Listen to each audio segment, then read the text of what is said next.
A fábrica Policarpo se transforma em palco de caos quando Sandra, renascida das cinzas e mais perigosa do que nunca, invade o galpão, disposta a reduzir tudo a pó. Enquanto Dita sente a pulga atrás da orelha e tenta entender por que Celso anda tão estranho, Candinho pressente que um desastre está prestes a explodir. No momento em que a chama quase vence, a verdade vem à tona e a guerra começa. Será que Dita vai conseguir salvar a fábrica das garras da baronesa farsante? E até onde Sandra está disposta a ir para destruir tudo o que Candinho ama? Já clique no botão de gostei e no final do vídeo, dê uma nota de 0 a 10 para o que acontecerá com Candinho, Dita e Samir. Os preparativos para a festa em lembrança do filho perdido de Candinho começa. O caipira anda pelo galpão, imaginando onde ficariam as mesas, as fitas coloridas, a foto do pequeno Júnior bebê bem no centro. Candinho fala empolgado sobre luzes e decoração, mas sua fala é cortada quando percebe que Dita fica imóvel, fixando os olhos pela janela como se o mundo tivesse desaparecido ao redor. O silêncio súbito dela é tão esquisito que o caipira se aproxima devagar, assustado. Dita, mulher, você tá com uma cara esquisita. Você viu foi um mala-assombro? Pergunta Candinho, tentando misturar humor com preocupação, mas a voz já denuncia o nervoso. Dita demora alguns segundos para responder, ainda olhando para fora como se estivesse tentando confirmar se realmente viu o que acha que viu. Olha, se era mala eu não sei. Mas eu tenho quase certeza que eu vi alguém lá fora mirando para nós, parado que nem pedra. A declaração cai como um peso no clima. Candinho arregala os olhos enquanto Celso corre até a janela para conferir. Os dois olham juntos, mas o pátio está vazio, iluminado apenas pelo sol tímido que desponta no horizonte. Oxente, mas não tem ninguém aí, Dita, diz Candinho, tentando rir sem convencer ninguém. Ele respira fundo, mas não segura o comentário. Assim se assusta eu, Dita. Fala um trem desses não. Apesar do constrangimento, ele tenta continuar organizando o local. Fala sobre pendurar bandeirolas no teto, encher o local de flores, montar um grande painel em homenagem ao menino. Mas Dita não consegue voltar ao clima da conversa. O olhar dela, inquieto, volta o tempo todo para a janela. Ela sente, e sente forte, que viu alguém ali, e não demora para ter certeza. Quando decide olhar novamente, o coração dela salta. A figura está lá outra vez, parada, fixada, silenciosa, observando com uma frieza que arrepia até os ossos. Só que desta vez, Dita reconhece, e o susto vira indignação. Ela dá um passo para trás, a voz trêmula entre surpresa e raiva. Gente, olha ali, olha, é aquela baronesa lá do Tapazóio. O que é que aquela mulher está inventando por aqui? Candinho olha pela janela de novo, franzindo o rosto. Ele tenta decifrar aquele comportamento estranho. Mas escuta, e ela está encarando nós desde aquela hora? Para que uma baronesa ia fazer um trem desses? Parece que está marcando a gente com o zóio.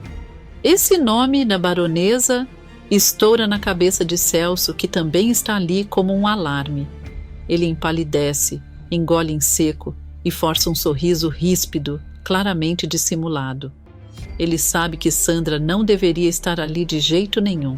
Sabe que ela não consegue ficar quieta. Sabe que isso é um enorme problema. Tentando manter a naturalidade, ele ajeita o colarinho, respira fundo e dispara uma desculpa totalmente improvisada. A baronesa. Pois então, eu até esqueci de contar para vocês, mas ela está interessada em investir na fábrica. Quer virar sócia. Está avaliando tudo de fora primeiro. É normal. Não tem nada de estranho nisso não. A desculpa é tão frágil que até o vento da fábrica parece cochichar. Mentira. Candinho vira para Celso desconfiado, com as sobrancelhas quase se tocando. Mas Celso, se ela estava tão interessada assim, por que não entrou logo aqui dentro? Ficar do lado de fora encarando é um trem feio. Dá a impressão de assombração. O gerente força outro sorriso, mas já não engana ninguém. O corpo dele está rígido, a respiração curta. Ele parece querer desistir e correr dali, mas não pode. Pode deixar que eu vou lá conversar com ela. Eu mesmo vou ver o que ela quer. Agora, responde Celso, quase tropeçando no próprio nervosismo. Ele sai andando rápido, como quem foge de uma pergunta que não quer responder. Atrás dele, Dita observa com aquele olhar cortante que mistura intuição, desconfiança e medo. Tem coisa errada aí. Essa mulher não aparece à toa. Nunca aparece. Comenta, a voz baixa, mas firme como quem já conhece o cheiro do perigo. Candinho tenta tranquilizar a esposa, mas até ele sabe que algo está estranho. O jeito como a tal baronesa observava a fábrica, parada na sombra como se analisasse cada movimento deles. Aquilo não era visita, não era curiosidade, era vigilância, era ameaça. E nenhum deles, nem Candinho, nem Dita, nem muito menos Celso, tinha ideia do tamanho da tempestade que estava prestes a cair sobre aquela fábrica. Enquanto Candinho e Dita tentam retomar o clima na fábrica, Celso atravessa o pátio com passos rápidos e nervosos, sentindo o estômago revirar a cada metro que se aproxima daquela figura. A tal baronesa está ali, parada diante do muro, como quem contempla a própria sombra. O vento bate no chapéu exagerado que ela veste e o sorriso torto no canto da boca já anuncia confusão. Ao notá-lo se aproximando, ela ajeita o cabelo, faz pose e o recebe com aquele sarcasmo venenoso que só Sandra tem. Celso não perde tempo. O medo passa na frente da educação. Ora, Sandra, você ficou louca, é? Aparecendo aqui desse jeito, totalmente impensado, totalmente negligente. Você tá querendo é ser pega? Ela ergue o queixo, a expressão debochada crescendo como uma chama acesa pelo prazer do caos. Para começar, eu não sou mais a Sandra, irmãozinho querido. Eu renasci, sou outra, e agora tô livre para ir aonde eu quiser, quando eu quiser. O jeito teatral dela irrita ainda mais. Celso, que olha para os lados aflito, como se Candinho pudesse surgir do nada. Você sabe muito bem que não é assim que funciona. Essa sua fantasia aí, exagerada desse jeito, chama a atenção demais. Você não devia aparecer assim, principalmente perto do Candinho e da Dita. Eles não são bobos. Sandra revira os olhos e dá uma risadinha carregada de deboche. Eu não sei existir sem chamar atenção, meu caro. É minha sina. Já aceitei. E, sinceramente, acho até bonito. Celso ignora o comentário, tentando manter o controle enquanto o medo aperta no peito. Ele cruza os braços, sério, e pergunta: me diga logo o que você veio fazer aqui. Eu tive que inventar uma história absurda de que a baronesa quer virar sócia da fábrica para te encobrir. E você fica aí, parada, encarando todo mundo, como se pedisse para ser reconhecida. O que é que você está aprontando? Sandra ergue uma sobrancelha, como quem aprecia o desconforto do irmão. Até que ser sócia da fábrica não seria uma ideia tão ruim, ela diz, arrastando as palavras com ironia. Pena que não vai ser uma boa hora para nenhum investimento nesse lugar. A frase cai como uma pedra. Celso sente o sangue gelar. Como assim? Pergunta ele, dando um passo para frente, a ansiedade estampada no olhar. O que você quer dizer com isso? Por que está falando desse jeito? Sandra apenas sorri. Um sorriso lento, enigmático, do tipo que nunca promete coisa boa. Ela gira sobre os calcanhares e já começa a se afastar, deixando o irmão ali, sufocado entre medo e raiva. Nada, irmãozinho. Nada para você se preocupar. Agora vou deixar você e os seus amiguinhos caipiras montarem essa festinha do jeitinho que quiserem. Divirtam-se. Adeus. Ela caminha com passos leves e calculados, como se desfilasse num palco que só ela enxerga, desaparecendo atrás do muro com o mesmo mistério com que surgiu. Celso fica ali parado por alguns segundos, encarando o vazio, sentindo o peso de cada palavra dela. Ele sabe que, sempre que Sandra reaparece do nada, alguma tragédia vem junto, e aquele não é uma boa hora para investir na fábrica ecoa na mente dele como uma ameaça velada. Enquanto isso, do lado de dentro da fábrica, Dita observa o encontro pela janela. Os olhos dela seguem cada gesto, cada passo, cada sorriso torto daquela mulher que nunca inspira confiança. Ela aperta as mãos na barra da saia e murmura, sentindo o arrepio subir pelas costas. Eita, que essa história tá esquisita por demais. Tem coisa aí que não presta. E ela está certa, muito certa. A partir dali, o que parecia apenas uma visita estranha começaria a se transformar na maior tragédia que aquela fábrica já viu. O dia amanhece lento, mas Dita desperta com o coração inquieto.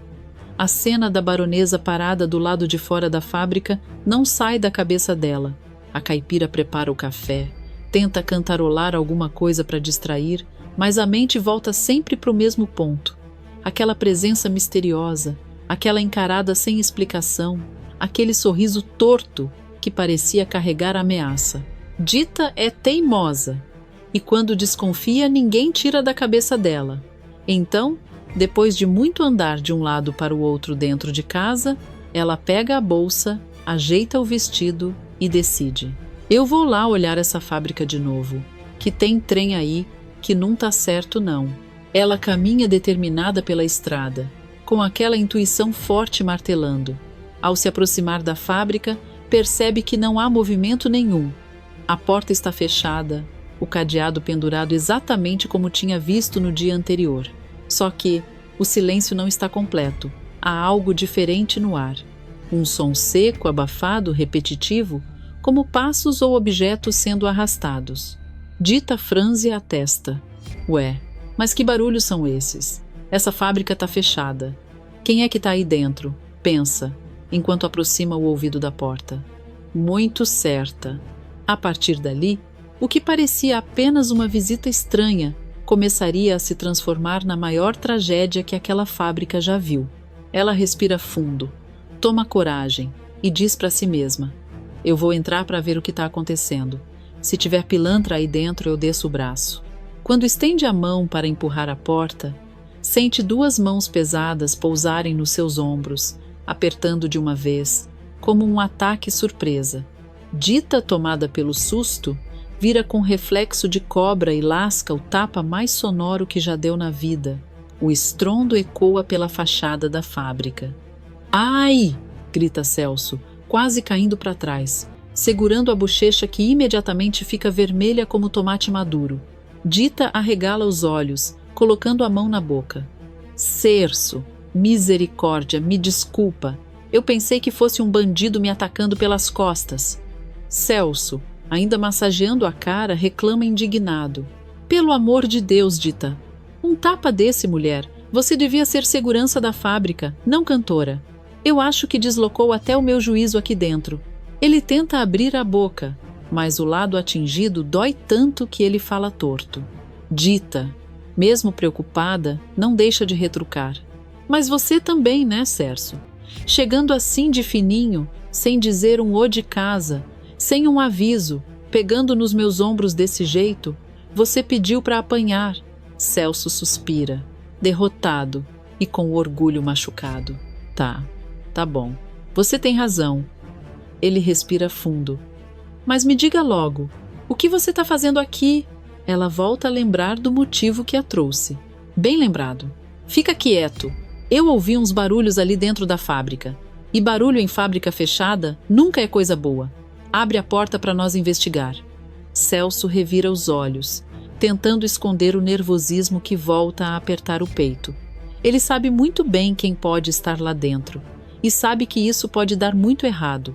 Não deve ser nada, Dita, diz ele, tentando soar tranquilo, mas a voz falha. Mas se você quer ver, vamos lá. Ele destranca a porta e empurra devagar. O interior da fábrica está escuro, com a luz entrando apenas pelas frestas das janelas altas. Ao pisarem ali dentro, o barulho cessa imediatamente. É como se o lugar tivesse prendido a respiração. Dita estranha. Ué, agora tá tudo quieto? Que trem mais sinistro! Celso fica imóvel por um segundo, sentindo o suor frio descer pelas costas.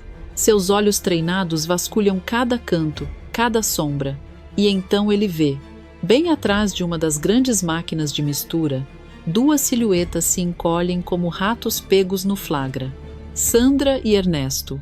O coração de Celso desce até a sola do sapato. Os dois olham para ele desesperados.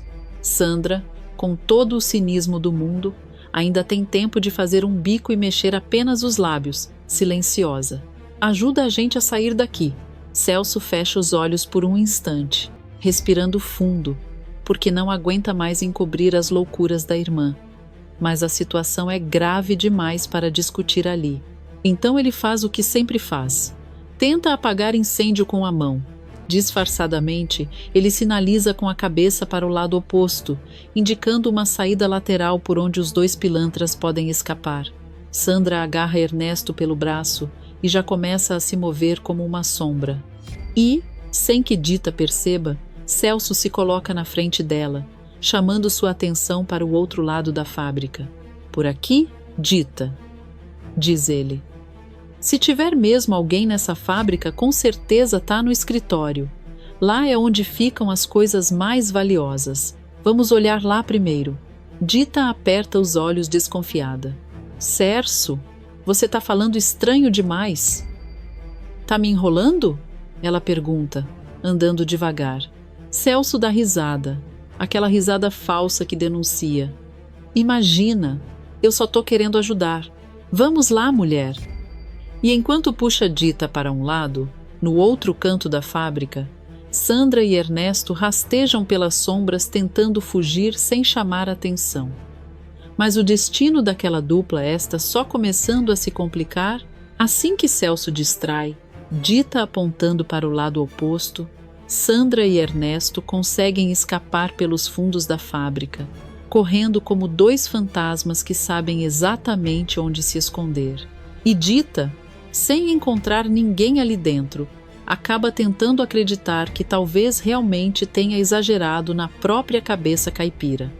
Ela respira fundo, ajusta o vestido e murmura para si mesma que precisa deixar essa desconfiança de lado pelo menos por um tempo, porque senão vai acabar ficando doida do lado de fora, longe dos olhos de qualquer alma viva.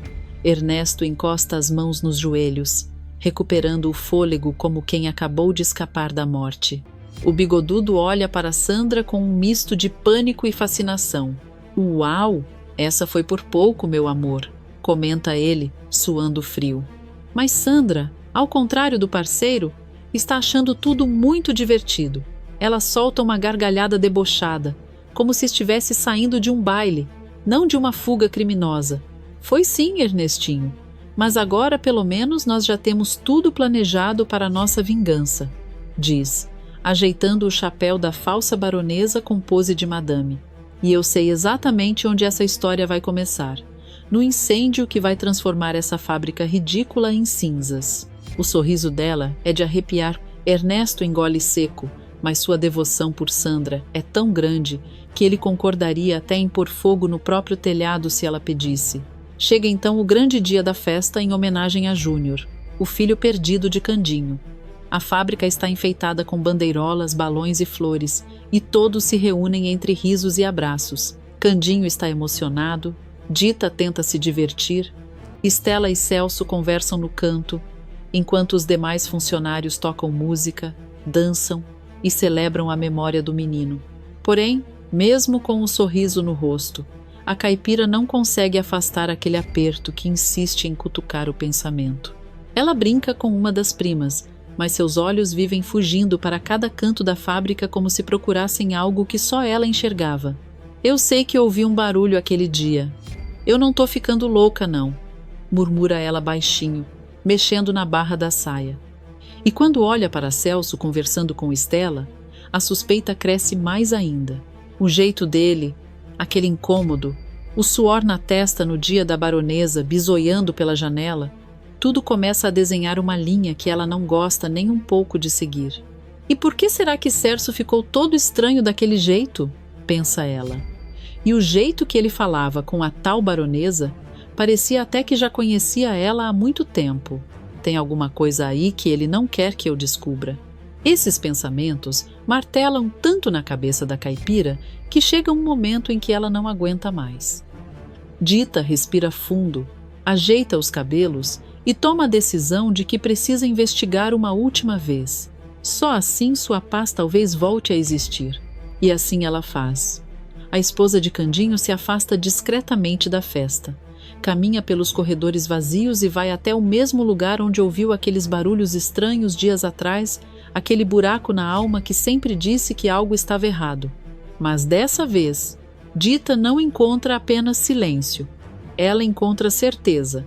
Ao dobrar a esquina, a caipira arregala os olhos. A tal baronesa de Deschamps está ali, de costas, derramando um galão inteiro de querosene sobre uma das máquinas principais da fábrica. O cheiro forte invade o ar, e Sandra murmura para si mesma com sarcasmo venenoso: Ai, ai, Sandrinha, você é mesmo um gênio. Conseguiu achar um jeito de acabar com todos os seus inimigos numa atacada só. Ou melhor, com um fósforo só. Dita sente o sangue ferver. O medo vira raiva. A raiva vira coragem. Ela dá um passo à frente e confronta a vilã com toda a força do seu peito caipira. Mas você não tem jeito mesmo, né, Sandra? Nem morta você deixa nós em paz. Sandra vira devagar, como se estivesse num desfile, e abre um sorriso maldoso que faz o estômago de qualquer cristão embrulhar. Ela tira com elegância uma caixa de fósforos do decote e levanta no ar como quem ergue um troféu. Olha só quem está aqui! A caipira, esposa do meu priminho, diz ela, saboreando cada palavra. Uma pena que chegou tarde demais. Você não vai salvar essa fábrica, mas, como eu sou generosa, lhe dou a chance de fugir agora, se quiser. O silêncio pesa. A tensão corta o ar. E o fogo esse está prestes a nascer. O clima dentro da fábrica fica tão pesado que parecia até mesmo que o ar tinha engrossado. Dita encara Sandra com os olhos arregalados, o coração batendo forte no peito, enquanto a vilã segura a caixa de fósforos com a pose de quem está prestes a dar início ao próprio apocalipse particular. Sandra ergue o braço devagar, dolorosamente teatral, e risca um fósforo com a calma de quem saboreia o caos. A chama irrompe viva na ponta do palito, iluminando o sorriso torto da pilantra que observa o fogo como se tivesse diante de si a chave para destruir todos que odeia. Mas antes que Sandra possa lançar o fósforo, Dita age como uma leoa protegendo o próprio território.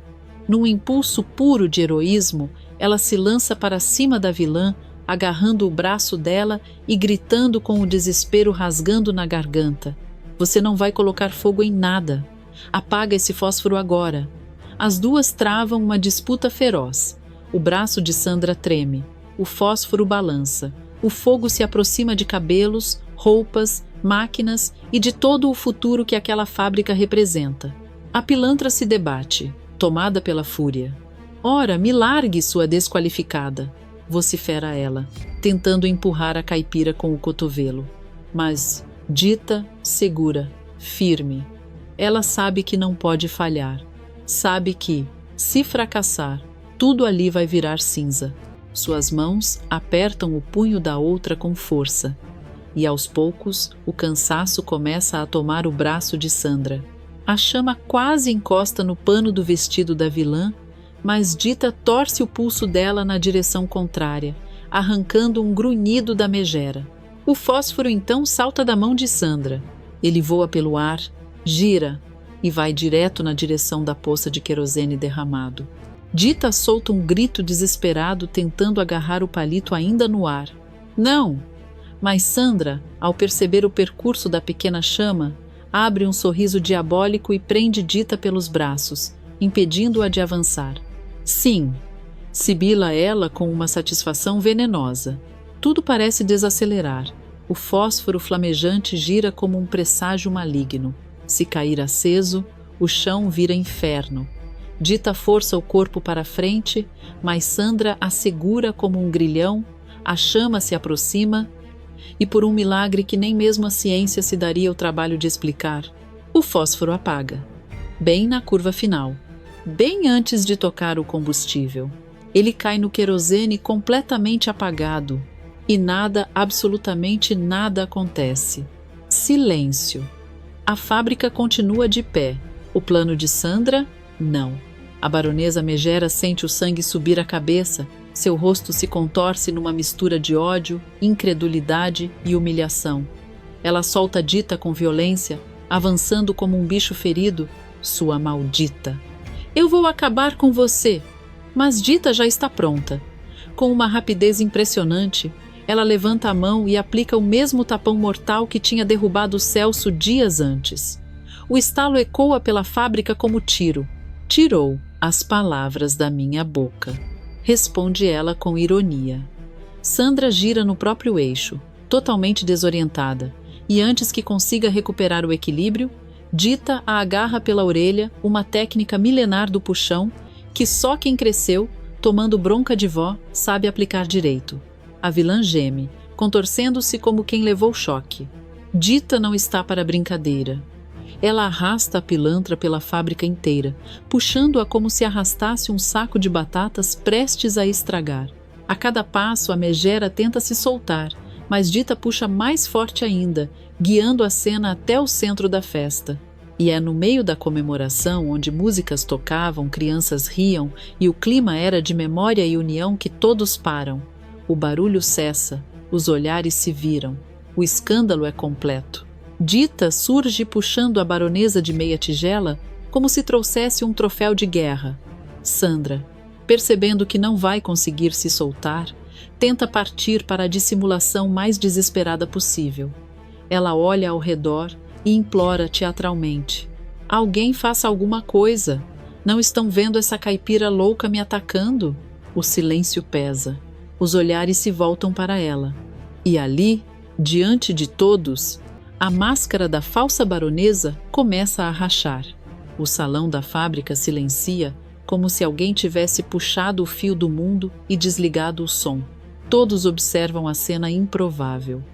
Dita, ainda segurando Sandra pelo puxão de orelha, empurra a vilã para o centro da festa. A falsa baronesa tenta, desesperada, manter a pose de dama da nobreza, mas a maquiagem borrada, o vestido amarrotado e o ódio estampado no rosto denunciam tudo. O sargento da polícia, que estava ali para prestigiar a festa e garantir que nada saísse do controle, dá um passo à frente. Ele observa a cena com sobrancelhas erguidas, a mão já repousando sobre o coldre, como quem pressente que aquilo vai virar caso de polícia literalmente. Dita, o que é isso? Por que está agredindo a baronesa dessa forma? A pergunta ecoa. Todos esperam. E Dita, que já não tem mais um fio de paciência sobrando, aponta o dedo na cara de Sandra, com aquele olhar de quem está prestes a jogar todas as verdades na mesa. Essa baronesa não passa de uma bandida. Prendam essa foragida.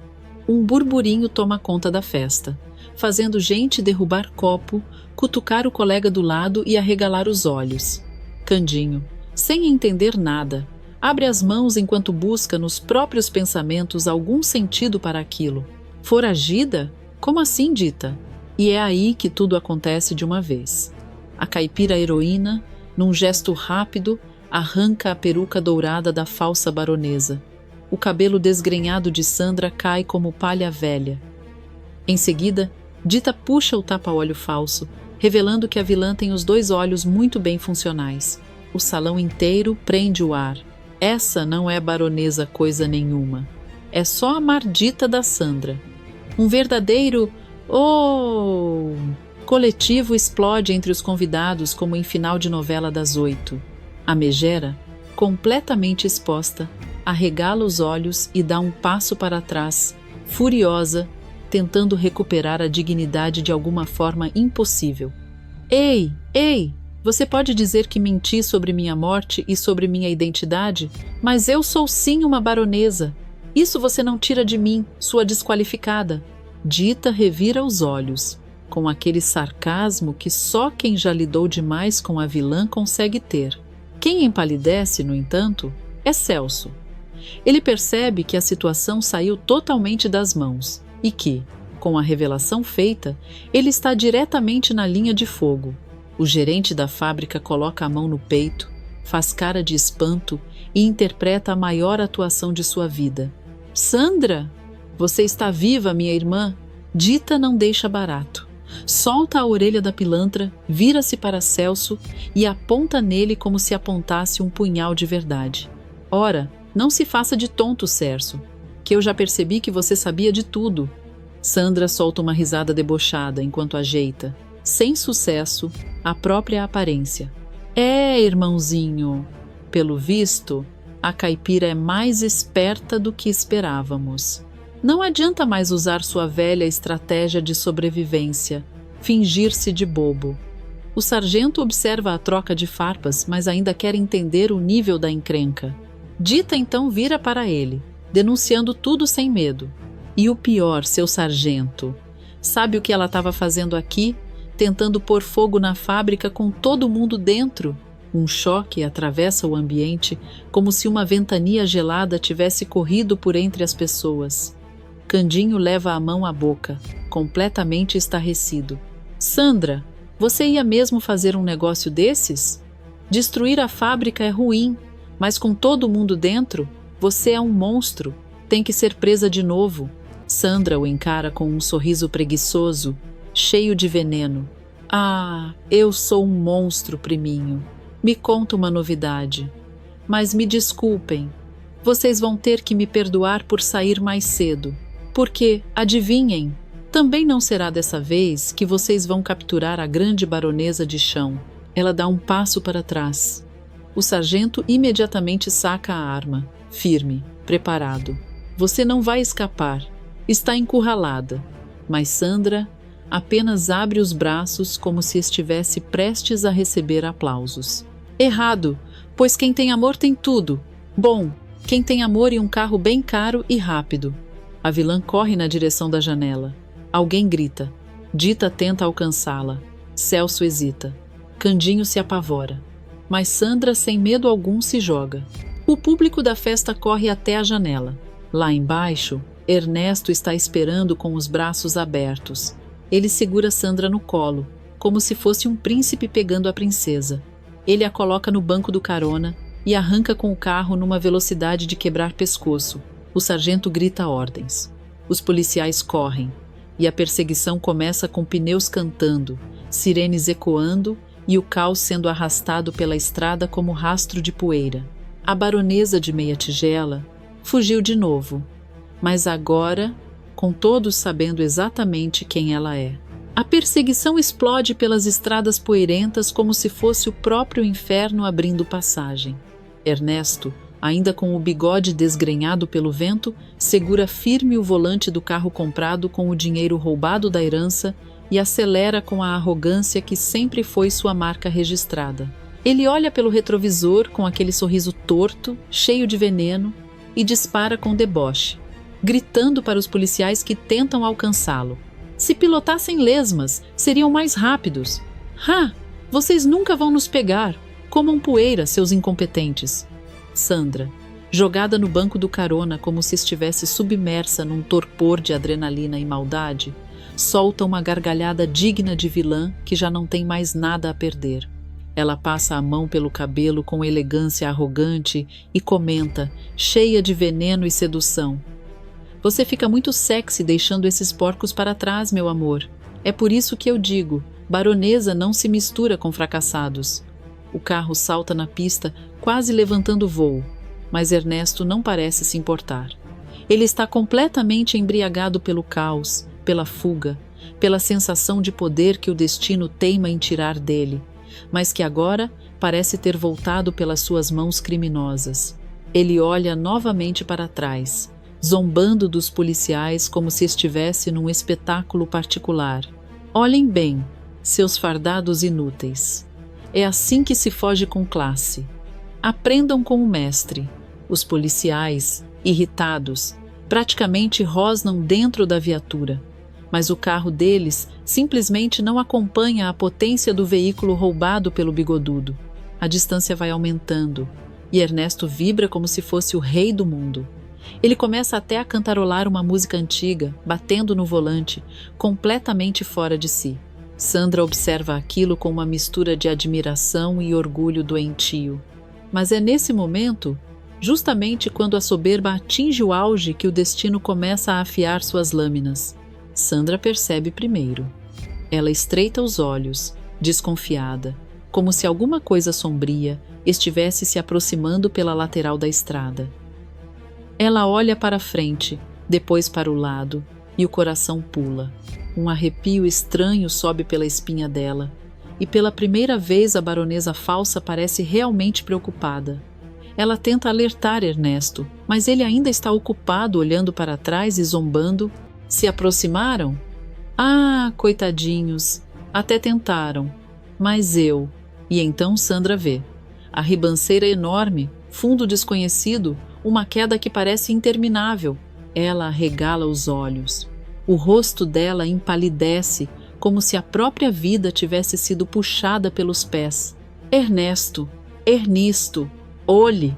Mas já é tarde. O bigodudo vira o rosto para frente no exato segundo em que percebe o abismo.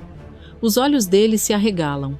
O sorriso desaparece como se tivesse sido apagado com um estalo, e ele tenta desesperadamente girar o volante. O pneu arrasta na terra, a lataria range, mas o carro já foi sentenciado. O veículo desliza, perde controle, e então despenca pela ribanceira como um animal selvagem ferido. A queda é brutal, violenta, sem misericórdia. O carro vai capotando, rolando de forma grotesca, enquanto pedaços de metal se soltam e voam para todos os lados. Lá em cima, os policiais freiam bruscamente e assistem à cena como se estivessem vendo o próprio fim de um capítulo da maldade. Lá embaixo, o carro finalmente para, mas só por um segundo. O silêncio é tão absurdo que parece que o mundo parou para observar. E então, a explosão. Um clarão gigantesco ilumina toda a ribanceira. O fogo engole o carro como se estivesse faminto, devorando tudo que encontra. As chamas sobem tão alto que os policiais instintivamente dão um passo para trás. O calor atinge até a estrada. E de repente não há mais Ernesto, não há mais Sandra, não há mais baronesa, não há mais bigodudo debochado. Há apenas o fim. O fim dos vilões que tantas vezes driblaram a morte, enganaram, mentiram, manipularam, fugiram, mas que dessa vez encontraram o único destino que não conseguiram trapacear. A fumaça sobe lenta, escura, como uma cortina fechando. A grande baronesa de chão e seu comparsa finalmente pagam o preço. O clarão da explosão ainda colore a noite, quando Candinho e Dita finalmente chegam à ribanceira, onde o carro de Sandra e Ernesto virou poeira. A fumaça ainda sobe lenta, carregada, como se contasse uma história que não precisava de palavras. A polícia já tinha montado o perímetro, mas quando vê os dois se aproximando, o sargento abaixa a cabeça, sabendo que aquele era um momento que nenhum deles esperou viver. Candinho observa tudo de longe, o peito arfando, o rosto misturando choque, tristeza e um alívio que ele tenta disfarçar, mas não consegue. Dita para ao lado dele, ainda com a respiração pesada, as mãos sujas de poeira da luta de instantes atrás. Eles ficam ali por alguns segundos, encarando o fim dos dois maiores tormentos que passaram pela vida deles. Candinho respira fundo, ajeita o chapéu com mãos trêmulas e murmura, como se não acreditasse. Então, acabou mesmo, Dita? Eles se foram de vez? Dita cruza os braços, observando a fumaça subir, com uma expressão que mistura indignação, espanto e até uma pontinha de sarcasmo que escapa sem querer. Ela responde: acabaram, Candim. A cobra da Sandra e o bigodudo do Ernesto tão mais enterrado que semente de feijão em dia de chuva. Dessa vez, nem a lábia deles consegue tirar do buraco. Candinho engole seco, quase se sentindo culpado por não estar mais triste do que deveria. Mas a maldade dos dois tinha passado dos limites havia muito tempo. Ele olha para baixo novamente e comenta, ainda sem acreditar: é estranho, né? A gente passa tanto tempo correndo desses dois e agora acabou. Parece que tiraram um peso das minhas costas. Dita assente devagar, mas com firmeza. Ela olha para ele com aquele jeito protetor, meio mandona, meio mãe adotiva, que sempre teve. E tiraram mesmo, Candim. Você não tem mais que ficar com medo dessa gente ruim rondando sua vida. Nem eu, nem a Estela, nem ninguém. Foi Deus que escreveu essa história. Ele tira o que atrapalha e deixa só o que presta. Candinho respira fundo, dessa vez mais leve. Pela primeira vez em muito tempo, o peito dele não está apertado. Ele até tenta fazer uma gracinha, um sorriso tímido escapando. Dita. Será que eu posso dizer que agora eu tô respirando melhor? Dita solta um suspiro debochado, rolando os olhos com aquele humor típico dela. Vixe, e demorou para perceber, foi? Achei que tu ia passar mais uns 3 dias aí choramingando pelos cantos. Os dois riem, finalmente. É uma risada curta, tímida, cansada, mas sincera. Uma risada de quem sobreviveu. O sargento se aproxima com cautela, ainda meio sem jeito depois do barraco recente. Ele pigarreia e comenta, tentando parecer sério. Bom, meus sentimentos. Mas vocês dois podem ficar tranquilos. A cidade está livre desses dois. Nunca mais vão incomodar vocês. Dita dá um tapinha no braço do Candinho, cheia de orgulho. Tá ouvindo, Candinho? Livre. Livre igual vento em dia de festa. Candinho olha para o horizonte, como se o futuro estivesse finalmente começando a clarear. Mas essa sensação de paz dura pouco, porque a lembrança que mais lhe dói volta como um raio. O sorriso desaparece, substituído por uma expressão preocupada, ansiosa, quase desesperada. Ele olha para Dita com olhos marejados e fala: Dita, agora que Sandra e Ernesto se foram, só tem uma coisa que ainda falta na minha vida. Só uma. Dita, no mesmo instante, muda completamente o semblante. Sai o sarcasmo, entra a solidariedade profunda. Ela já sabe o que vem, mas deixa que ele diga. Candinho respira fundo. Eu preciso achar meu fio, Dita. Meu Júnior. Ele tá perdido nesse mundão e eu não posso descansar enquanto não trouxer ele de volta para mim. Dita aberta o ombro dele com firmeza, com aquele olhar que mistura coragem, fé e determinação. E nós vamos achar, Candim. Nem que eu tenha que levantar cada telhado dessa cidade, virar barro, revirar mato e cutucar marimbondo. Agora que esses 2 trastes se foram, só resta uma missão: trazer esse menino para casa. Candinho sorri, emocionado, enxugando uma lágrima rápida. Então, é isso que a gente vai fazer. Dita ergue o queixo como uma guerreira pronta para a próxima batalha. É isso mesmo. Agora começa a busca pelo Júnior. E dessa vez, Candinho, ninguém vai atrapalhar. Candinho caminha ao lado de Dita com passos inquietos, em direção ao hospital para saber o resultado do exame de gravidez de Zuma. A ansiedade é tanta que eles nem esperam amanhecer. Dita parece aflita, como quem sente que algo ruim está prestes a acontecer. Ela tenta manter a calma, mas o olhar marejado e o aperto na mão dele denunciam o medo que tenta esconder. Assim que entram, os dois percebem Zuma sentada na sala de espera, radiante como se estivesse à beira da vitória. A vilã levanta uma sobrancelha debochada ao ver Dita estremecer. Enquanto isso, no corredor ao lado, a enfermeira chama Sônia para ser atendida. Estela vai atrás dela, desconfiada, como quem fareja problema antes mesmo que ele aconteça. Túlio recebe as duas com um ar sério, segura o envelope lacrado e entrega nas mãos de Sônia. É aí que tudo desaba. Ela abre, lê e arregala os olhos, chocada. Mas deu negativo? Isso é impossível!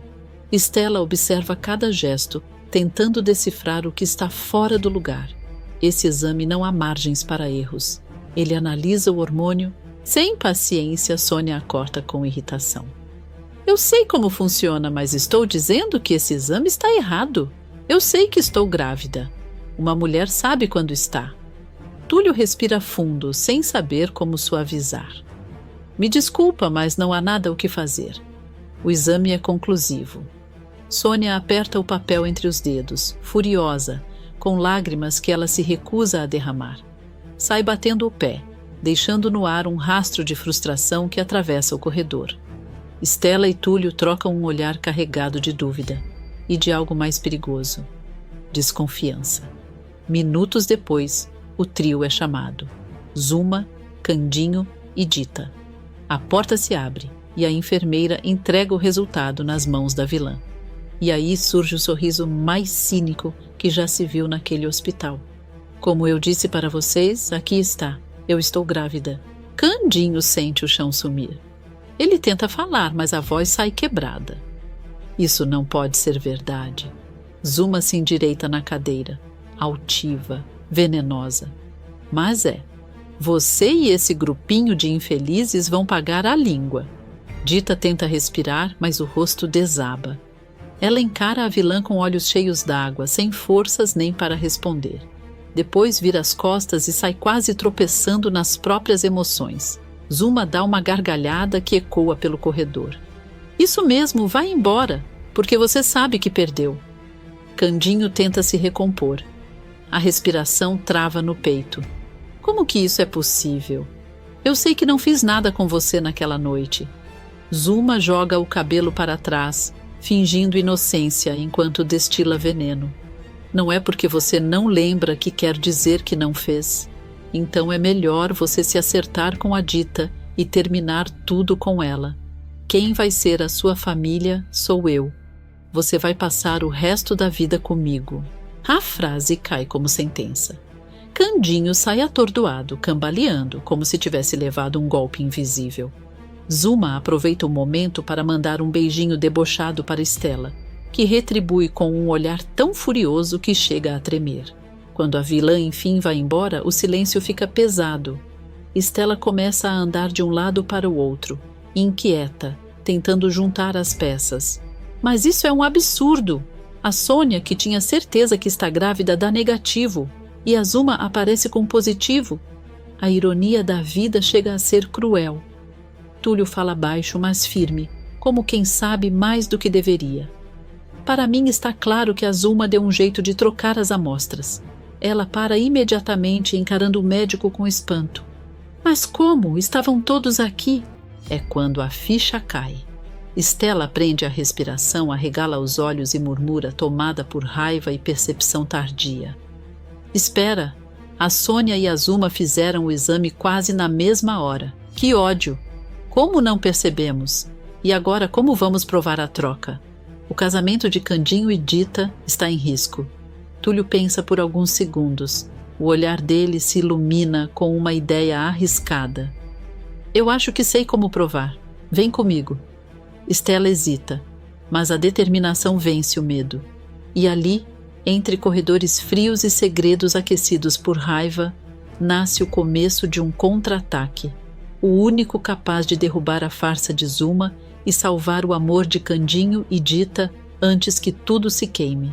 A noite cai pesada sobre a mansão, como se o céu sentisse que algo terrível está prestes a acontecer. No quarto, Candinho e Dita se encaram em silêncio, devastados, cada um segurando um pedaço quebrado do futuro que sonharam juntos. Ele anda de um lado para o outro, sem saber onde pousar as mãos, enquanto ela tenta respirar sem soluçar. Quando finalmente cria coragem, o caipira pergunta, quase num sussurro: "E agora?" Dita fecha os olhos por um instante, como se procurasse forças que não tem mais. "Eu não sei. Tá provado. A Zuma tá grávida. Eu vou ter que sair dessa casa."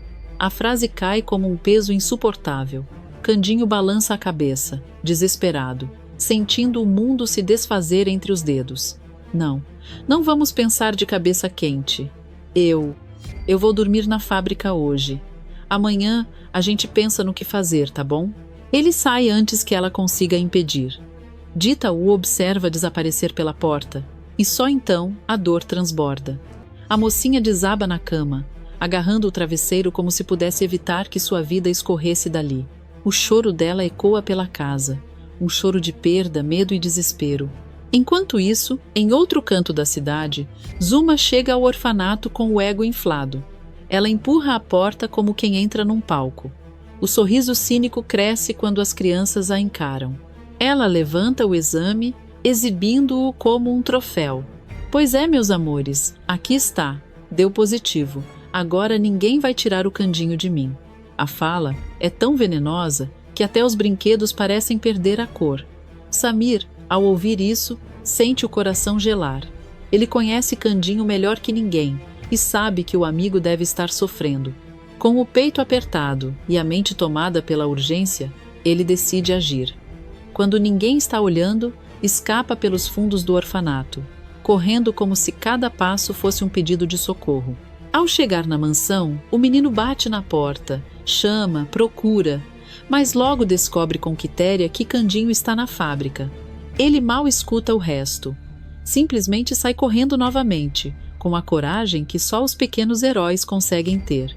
Mas o destino é cruel.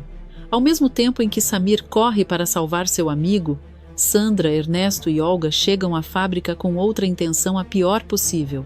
Eles caminham em silêncio, cada um carregando materiais inflamáveis e intenções ainda mais perigosas. Sandra olha para o prédio com desprezo. Ernesto observa o entorno com paranoia. Olga ri baixinho, desfrutando da sensação de vingança. Dentro da fábrica, Candinho tenta descansar. Ele se larga na poltrona, derrotado, revivendo a cena com Dita a cada piscada.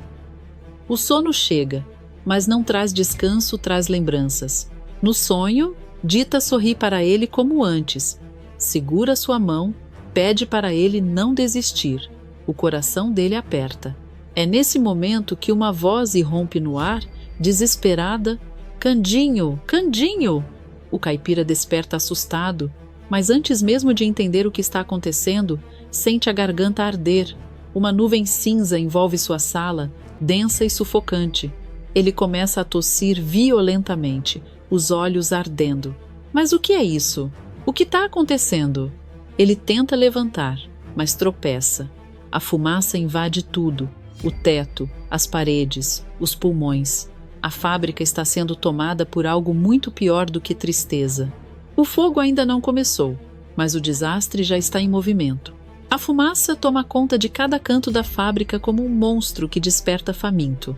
Candinho tenta enxergar alguma coisa, mas o ar parece virar pedra dentro do peito.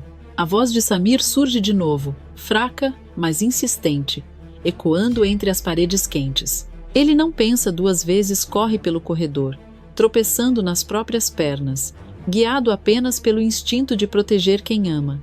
A cada passo, a fumaça se torna mais grossa, mais cruel, mais sufocante.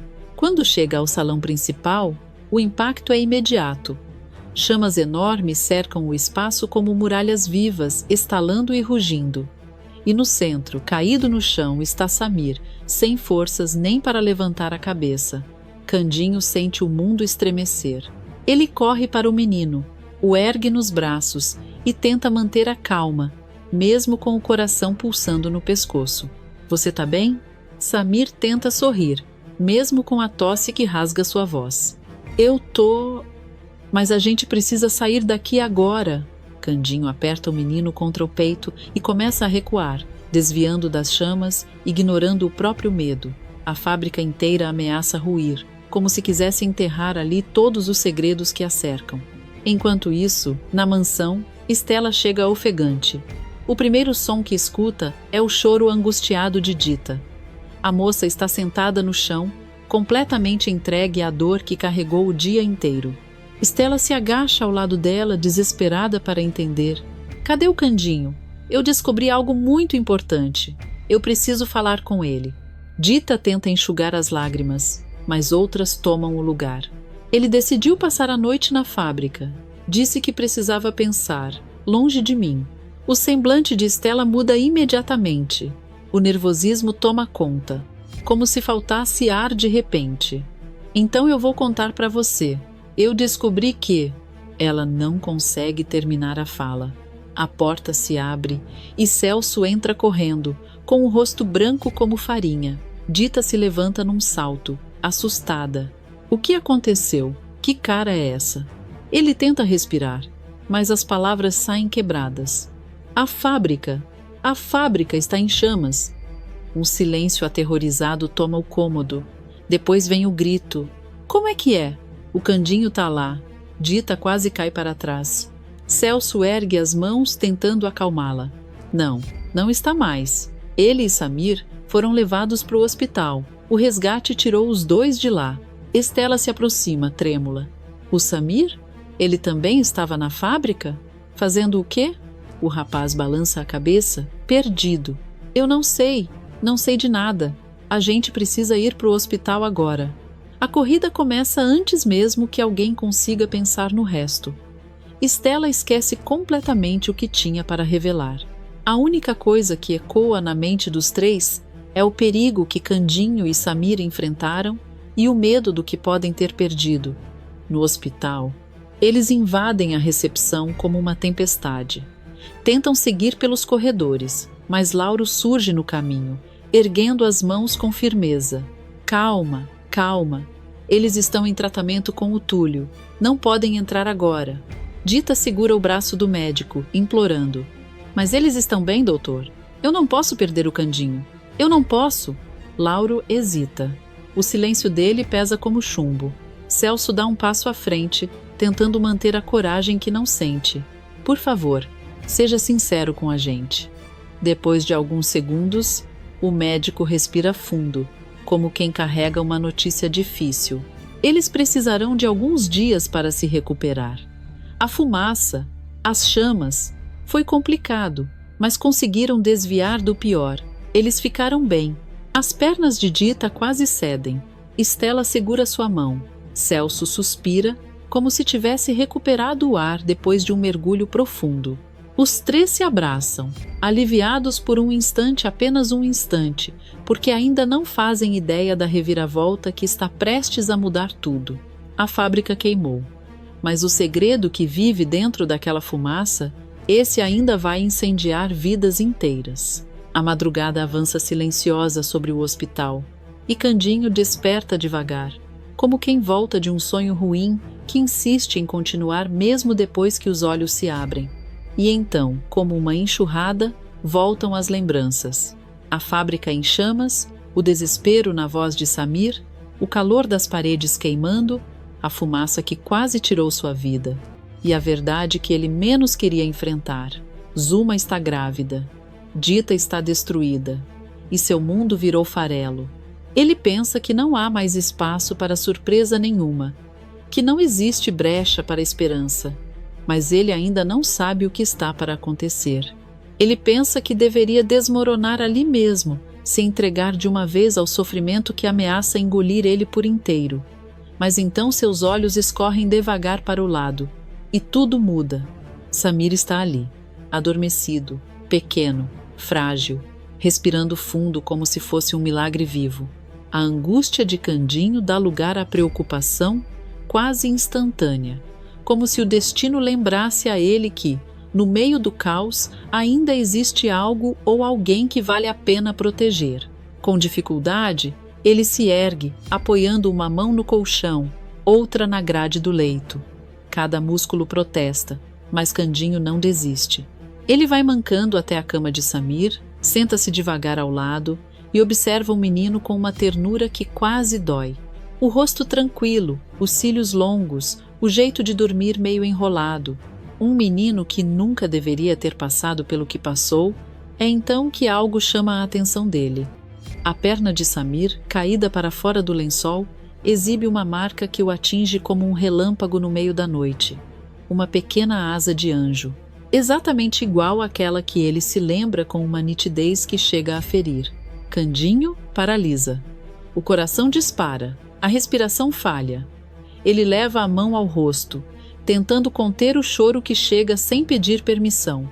A garganta aperta, o mundo gira, e antes que ele consiga se recompor, Samir desperta, sonolento, piscando devagar.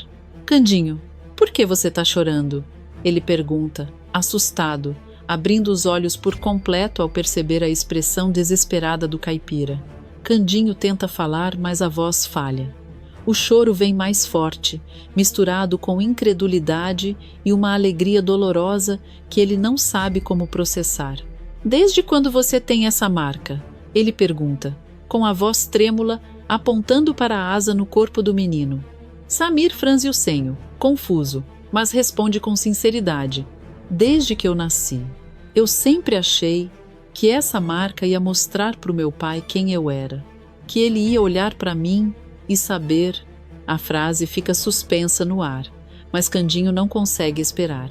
Ele puxa o menino para um abraço tão apertado que parece querer colá-lo ao peito, como se tivesse medo de perdê-lo de novo.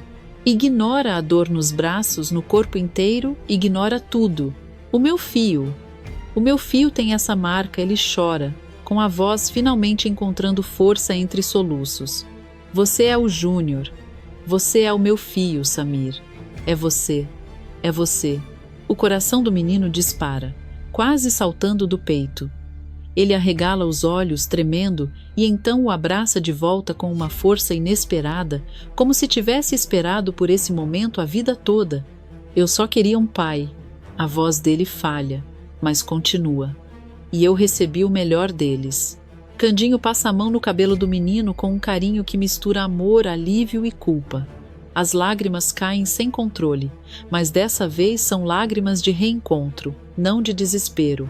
Eu posso ter perdido tudo, tudo mesmo, ele sussurra, encostando a testa na do menino.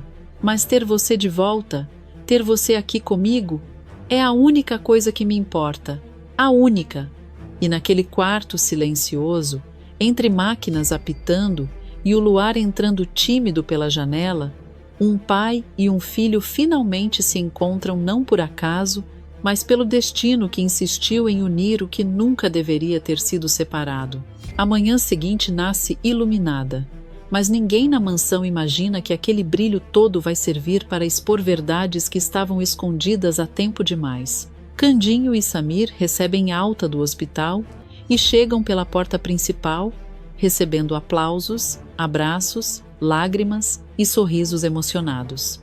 A casa inteira parece respirar alívio ao ver os dois vivos, inteiros, finalmente unidos como pai e filho. Dita corre para abraçá-los com força, enquanto Estela observa ao fundo com os olhos marejados, pronta para revelar o que descobriu. Por alguns instantes, a casa se enche de alegria genuína, aquela que nasce depois de uma noite que poderia ter sido trágica demais para ser esquecida. Mas a paz dura pouco. O ambiente muda assim que Zuma aparece na porta. A vilã entra com aquele ar triunfante, inseguros de quem precisa fingir poder para não desmoronar por dentro. O sorriso é falso, o olhar é venenoso e a mansão inteira parece travar ao vê-la. Ela caminha até Samir com a ousadia de quem acha que tem o direito de fazer parte daquela festa. Eu fico tão feliz que o Candinho descobriu que você é o filho dele, ela diz, carregada de cinismo, inclinando levemente a cabeça. E fico ainda mais feliz que você vai ganhar um irmãozinho. Agora sim, uma família completa.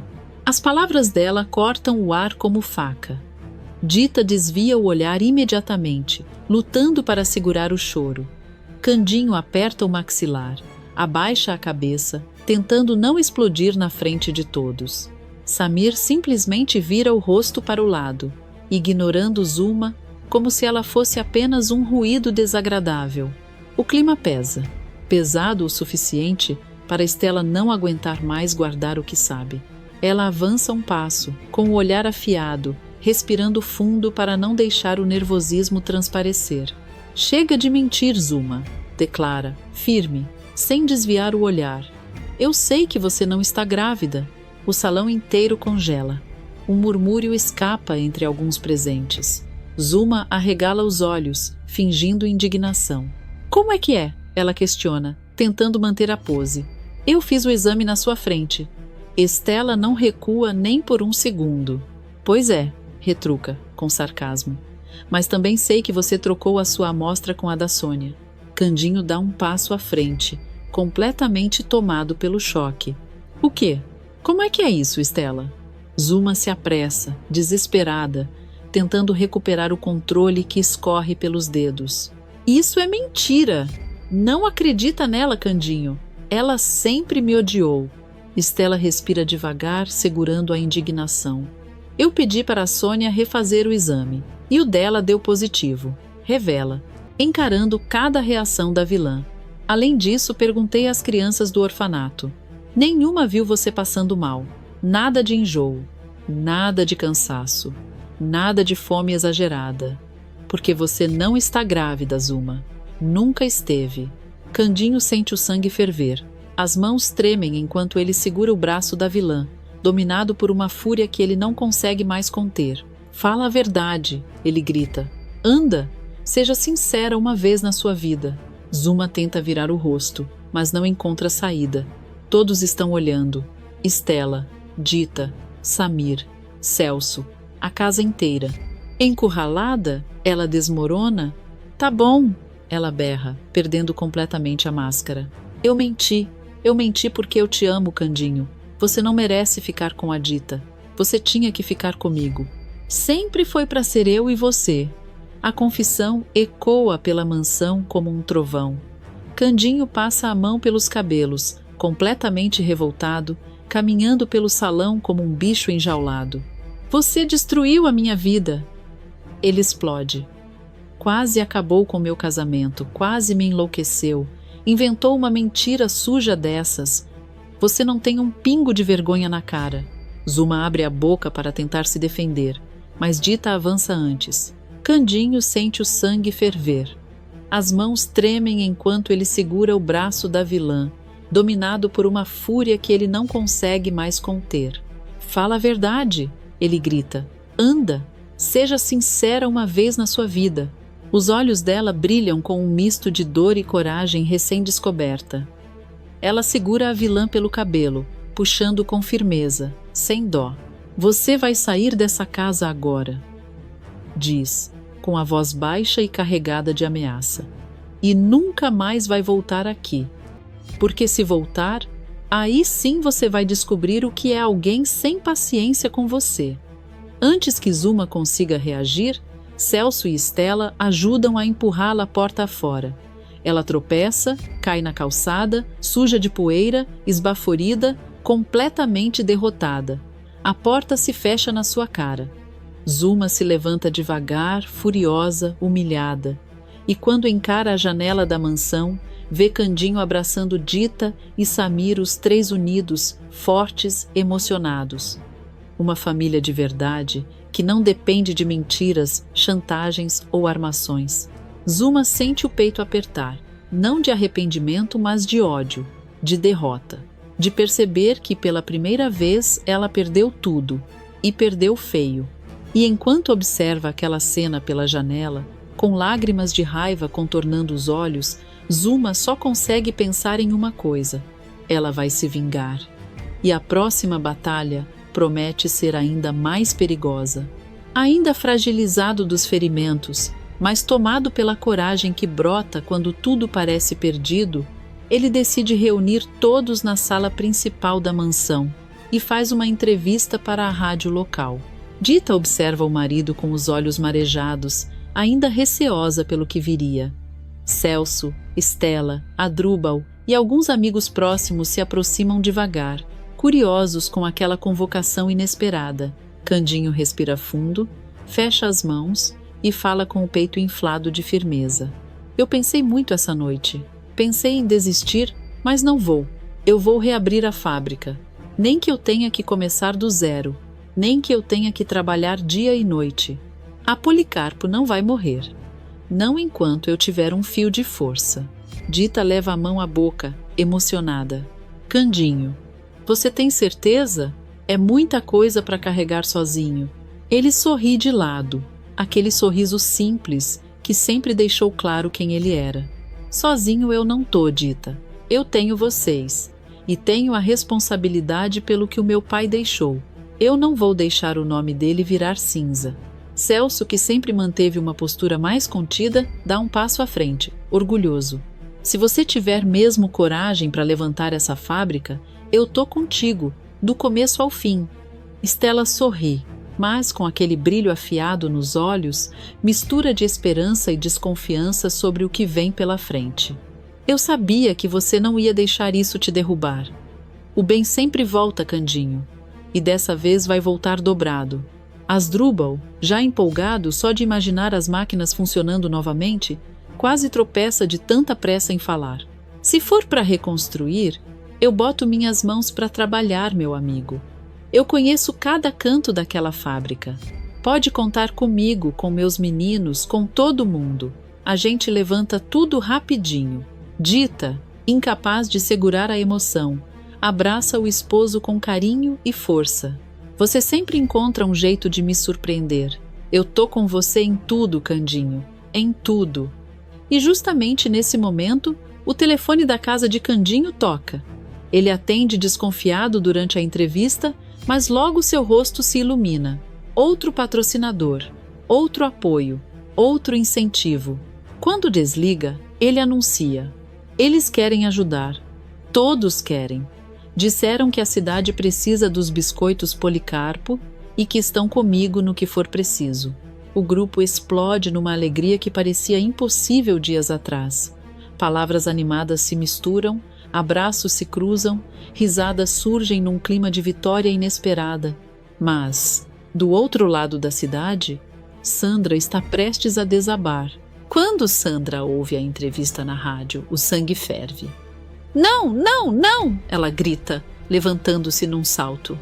É impossível! Esse desgraçado sempre cai de pé. Até queimando a fábrica, ele sai por cima.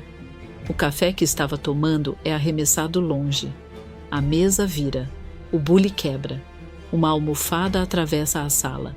Ernesto surge correndo, assustado com o barulho. Sandra, o que você está fazendo?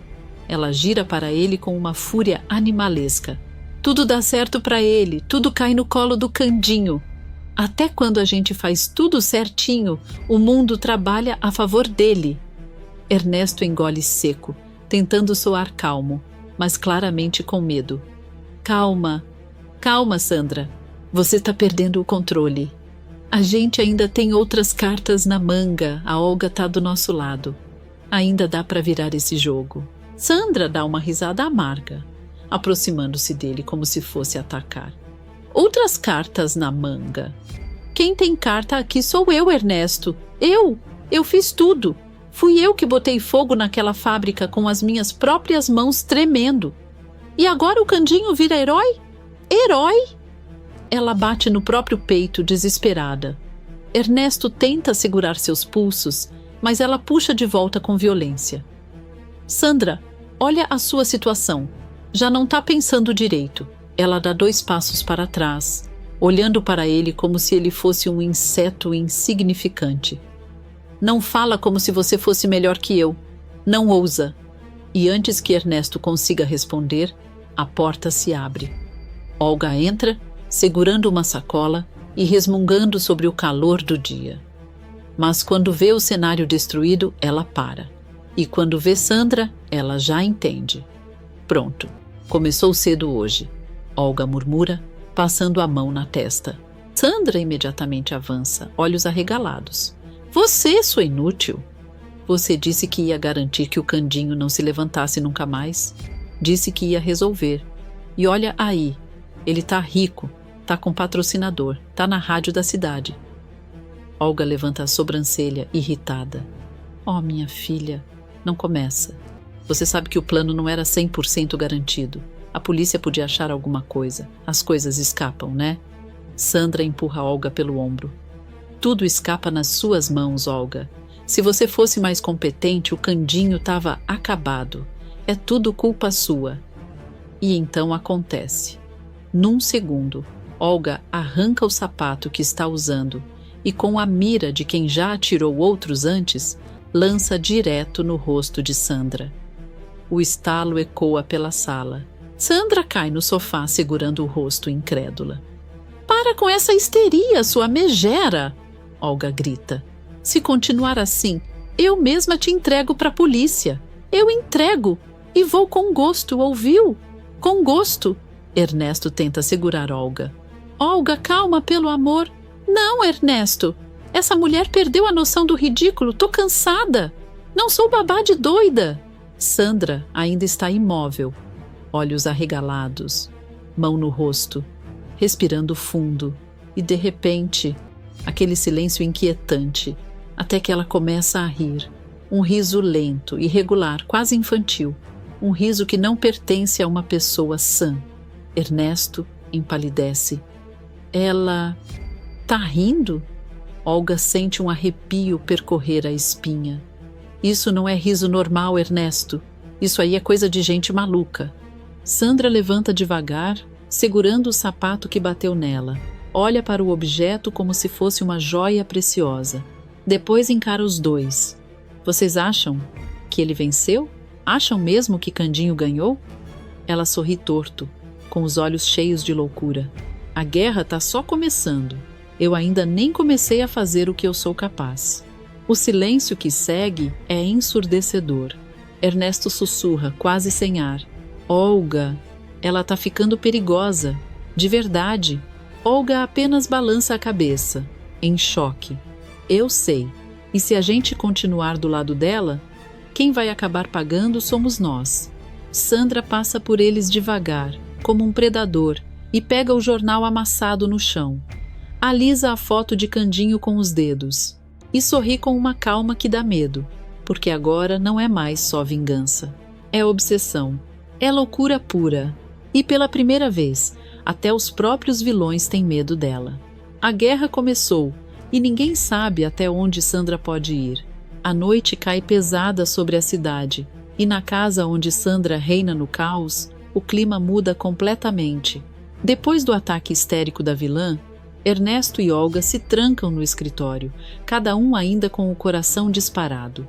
Olga respira fundo, jogando-se na poltrona, enquanto Ernesto fecha as cortinas com pressa, como se temesse que o riso de Sandra pudesse escapar para a rua. Olga cruza as pernas, num gesto impaciente, e lança um olhar firme para Ernesto. Ela não tenta disfarçar a exaustão. Isso não dá mais, Ernesto. A Sandra passou de incômodo para ameaça. A gente está do lado de uma bomba relógio. Ernesto se aproxima devagar, os músculos tensos, o senho franzido. Ele toca o queixo, pensativo, mas sua voz carrega uma irritação acumulada. Você acha que eu não percebi? Ela está perdendo a noção de tudo.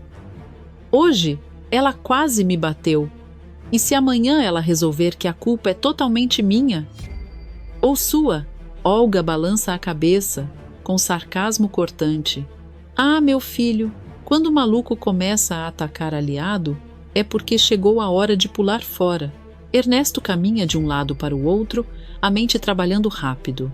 Ele abre uma gaveta, tira um envelope grosso e o coloca sobre a mesa. Olga ergue uma sobrancelha. Isso é o quê? Ernesto respira fundo. O começo do fim da Sandra.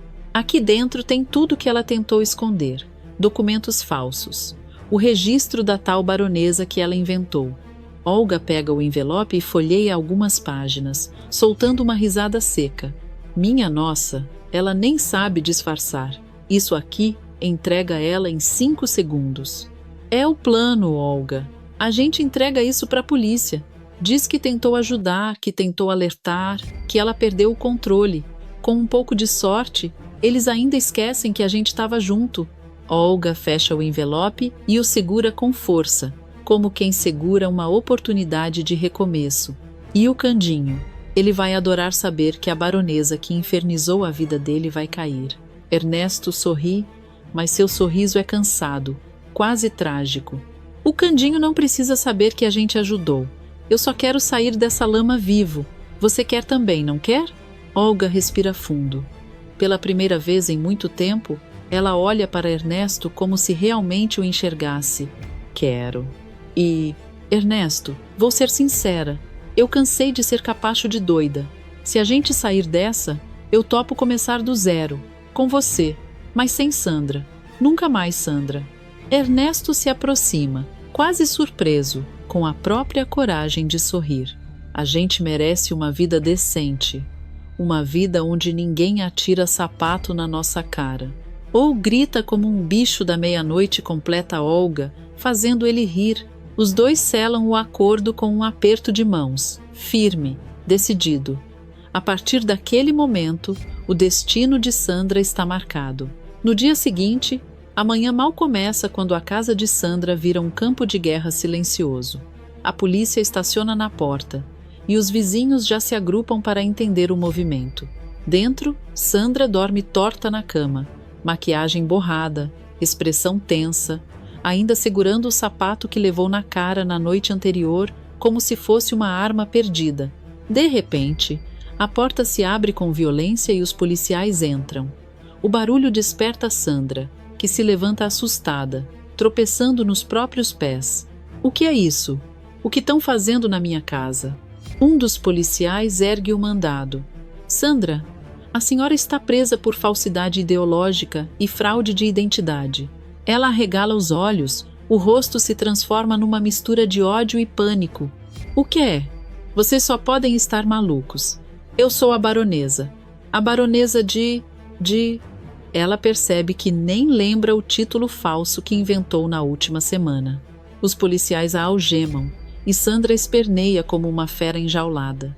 Nesse momento, Ernesto e Olga surgem no corredor. Não dizem nada, apenas observam.